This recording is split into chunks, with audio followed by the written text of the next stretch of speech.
Hi, I'm Greg Palumbo, Exhibits Manager here at Ah-Tah-Thi-Ki Museum, and today I want to show you a few treasures from our vault. Today we have a couple of baskets, very distinctive baskets from our collection. This is the palmetto basket and our sawgrass palmetto basket by Lorraine Posada, affectionately called the bear basket. These baskets are very different in their stylings and were made for very different reasons. Potentially. I'll talk about that a little bit. The sawgrass basket here is more utilitarian. It would have been used for gathering, for carrying things from point A to point B, very every day-to-day kind of basket. You can see here it has two buckskin handles that were added to it to help it get around. There's very little wear, which says to us that it wasn't used for grinding in or for carrying things that were abrasive. It probably would have been for some light plants or other goods, more like a purse, something that is used from day to day. On the other hand, we have our sweetgrass coiled baskets. These were made for trade goods to sell to people to make a little money. We use sweetgrass in very tight bundles that are bound with the bright threads to hold it all together. These are very popular today, as well as when they were originally made, to sell to tourists.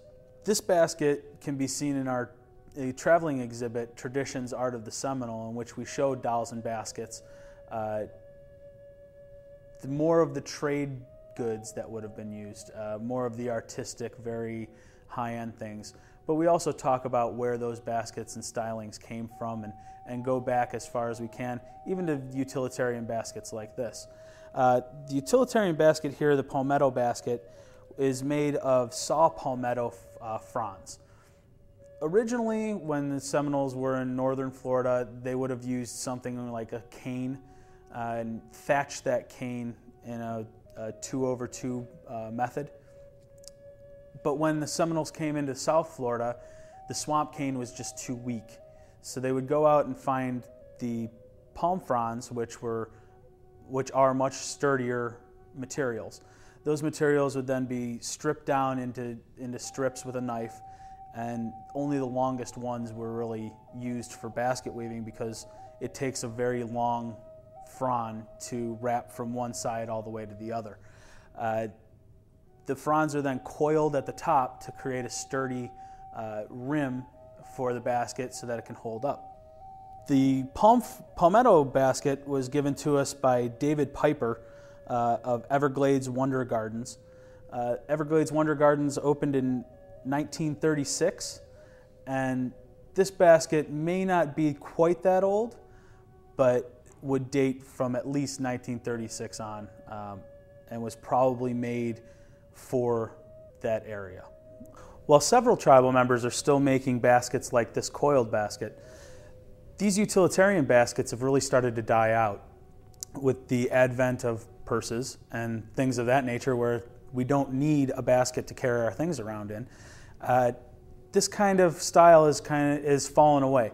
That's why traditional artists such as Pedro Zepeda, our traditional arts person here at the museum, are very important in keeping this kind of style alive.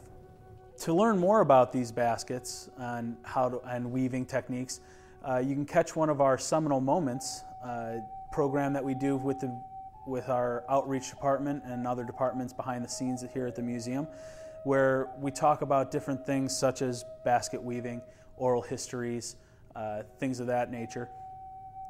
Those are lunchtime events on each reservation. Lunch is provided, and you can sit and listen to a stimulating presentation by someone like Pedro Zepeda, who talks about our basket weaving in his Seminole Moments.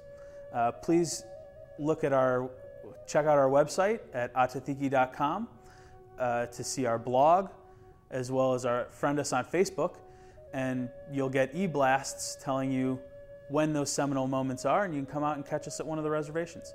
Thank you very much for watching, and I hope you will stop by the museum and see some of these baskets in person.